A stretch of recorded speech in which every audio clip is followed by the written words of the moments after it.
सलाहकार बनाया गया था। सर, ये जो आपका इतना लंबा कैरियर है, आपने कभी देखा कि जो पट्टा जिनको लेना है उनको इस तरह से बैंड बाजी के साथ लेके जाया जा रहा है? ऐसा है कि ये एक अच्छा कार्यक्रम है, खुशी का मौका है, इसलिए ये इस तरह का कार्यक्रम रखा गया कि लोगों के अंदर बहुत खुशी है जिनको पट्टे मिलने शुरू हो रहे हैं आज से, और उनमें से कुछ पट्टेधारियों को जिनको पट्टे दिए गए उनको भी बुलाया गया, और जिन लोगों ने लोगो तैयार किया, जिन कई जो इसमें से 5 ऐसे हैं हमारे जो पब्लिक के लोग, उनको हमने प्राइज़ के लिए भी बुलाया। तो ये क्योंकि खुशी का मौका है इसलिए ये बैंड के साथ इनको लेके जा रहे हैं, और उसके बाद 11:30 कार्यक्रम चालू होगा, उसमें ये लोग शामिल होंगे। सर, इस बार अभियान की ऐसी क्या खास बात है कि लोग अपने घर से निकले और पट्टा लें? देखिए, इस बार सरकार ने बहुत इसमें एग्जामिन करके सारे रूल्स रेगुलेशंस परिपत्र सबको बहुत ज़्यादा उसमें तब्दीली की है, इतना आसान बनाया है पट्टा लेना, और जो विभिन्न तरह के शुल्कों का भार था, ब्याज का भार था, उसको भी कम कर दिया। तो पट्टा लेना बहुत आसान कर दिया गया है ताकि ज़्यादा से ज़्यादा लोग पट्टे लें और उनको अपना जो है लीगल राइट मिले अपनी प्रॉपर्टी का। सर, देश की आज़ादी के बाद आप भी जानते हैं शायद पहली बार है कि जो पुरानी बसावट के लोग जो बरसों से बैठे हैं उनको पहली बार इतनी व्यापक संख्या पट्टे दिए जाएंगे। हाँ, ये सही है कि राजस्थान की खासियत है कि यहाँ पर जो भी शहर हैं वो रियासत काल से बने हुए हैं, बहुत पुराने शहर हैं। जयपुर ही 300 साल पुराना शहर है, जोधपुर उदयपुर और ज़्यादा पुराने शहर हैं। तो इन लोगों के पास हमने देखा कि कोई भी लीगल राइट, प्रॉपर राइट नहीं था अपनी प्रॉपर्टीज़ का, या उनके जो उनको कभी मिले होंगे जो कोई कब्जे के कागज़ या कोई अलॉटमेंट के कागज़, वो कागज़ गुम हो चुके हैं।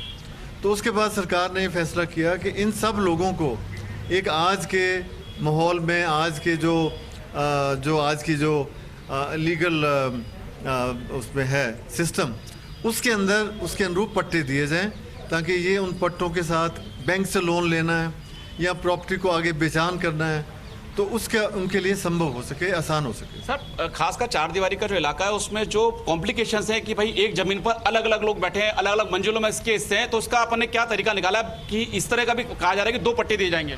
नहीं, बिल्कुल आप सही कह रहे हैं, क्योंकि ये कई जनरेशन्स हो गई लोगों को रहते हुए, और जो मूल आवंटी होगा उस टाइम का पहले का, उसके आगे कई आगे जो सक्सेसर हैं वो आगे हैं। तो इन प्रॉपर्टीज़ का काफ़ी प्रॉपर्टीज़ ऐसी जिनका बंटवारा हो रहा है, तो उसमें हमने ये प्रावधान रखा है कि अगर सभी लोग सहमति से आते हैं तो उनका हम बंटवारा मानकर उनको अलग अलग पट्टे देंगे, और यदि कोई विवाद लंबित है, कोर्ट में लंबित है, तो वहाँ से उन लोगों को विड्रॉ करना पड़ेगा। विड्रॉ करने के बाद ही उनको उसका पट्टा दिया जाएगा। सर, परंपरागत रूप से जो लोग दुकानें चला रहे हैं, नीचे और ऊपर मकान है, उनका ही पट्टा, मिश्रित पट्टा दिया जाएगा? हाँ, उनको मिश्रित पट्टा दिया जाएगा, नीचे दुकान ऊपर मकान। ये परंपरा रही है राजस्थान के शहरों की, तो उसी परंपरा को हम आगे रखते हुए उनको मिक्स्ड लैंड यूज़ का मिश्रित पट्टा दें। सर, दर्शक आपको सुन रहे हैं, तो जो खासकर जो पे चढ़ता है जो पुरानी बसावट है उसमें मालिकाना हक को लेकर, तो आपने डॉक्यूमेंट्स ही बड़े सरल कर दिए ताकि हर आदमी को पट्टा मिले।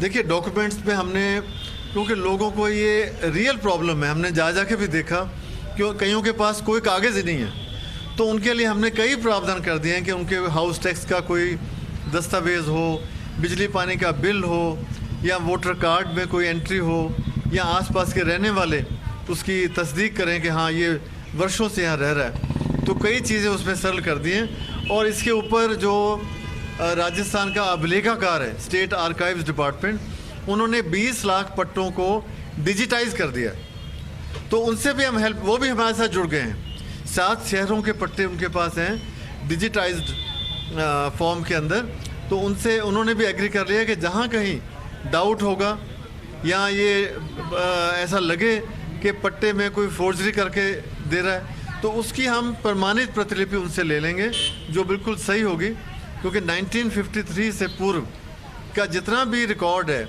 रियासतों का राजस्थान की, वो सारा उनके पास मौजूद है। तो वो हमें एक एक्स्ट्रा हेल्प मिल जाएगी। सर एक समस्या आ रही थी ऑनलाइन को लेकर कि ऑनलाइन आवेदन करते हैं तो प्रक्रिया थोड़ी सी लंबी रहती है, प्रोसेस को फॉलो करना पड़ता है, इसलिए कई निकायों ने अपने ऑफलाइन काउंटर शुरू कर दिए हैं। नहीं, सही कह रहे हैं आप। ऑफलाइन ऑनलाइन हमने अभी प्रक्रिया चालू करी थी कुछ दिन पहले और अच्छा रिस्पांस भी मिला, लेकिन कई नगर निकायों में प्रॉपर व्यवस्था नहीं है, उनके पास अधिकारियों की कमी है, तो उनकी रिक्वेस्ट पे हमने दोनों अब कर दिए हैं, ऑफलाइन और ऑनलाइन। तो कैसे भी व्यवस्था हो उन दोनों प्रकार से हम उसको एक्सेप्ट कर लेंगे और उसका निस्तारण करने के बाद जो प्रोग्रेस होगी उसको फिर ऑनलाइन डाल देंगे। सर वर्ष 2012 में भी आपके नेतृत्व में ये अभियान चला था, अभी दोबारा भी चल रहा है, तो इस बार कौन से नए काम है? पहले अपन ने 31 तरह के काम किए थे, इस बार कौन से नए काम है जो इस अभियान में किए जाएंगे?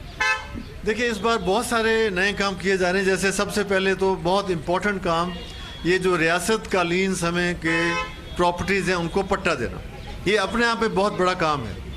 इसके बाद हमने अब पहली दफ़ा ये तय किया है कि sub division, reconstitution, lease hold से फ्री होल्ड, ये जो भी होगा उसमें उनको नए पट्टे मिलेंगे। लीज होल्ड से फ्री होल्ड का भी अपने आप एक नया काम है। ये सब डिवीज़न रिकन्स्टिट्यूशन के बाद पहले पट्टे नहीं देते थे, पहले सिर्फ एक ऑर्डर देते थे, अब हम उनको भी पट्टे देंगे। और पुराने जिनके पास पंचायतों के पट्टे हैं या 81 रूल्स के तहत लैंड कन्वर्शन के ऑर्डर हैं सिर्फ, उनको भी हम पट्टे देंगे। तो ये बहुत सारे ऐसे काम हैं जो पहली दफ़ा इस अभियान में किए जा रहे हैं ताकि लोगों को ज़्यादा से ज़्यादा इसका लाभ पहुँचे। सर निकायों को जो अपने टारगेट दिए हैं इस बार, अपन चाहते हैं कि लोगों को राहत मिले, अधिक से अधिक पट्टे दें। अगर कोई निकाय टारगेट पूरा नहीं करते उसको लेकर कुछ प्रोविजन रखें?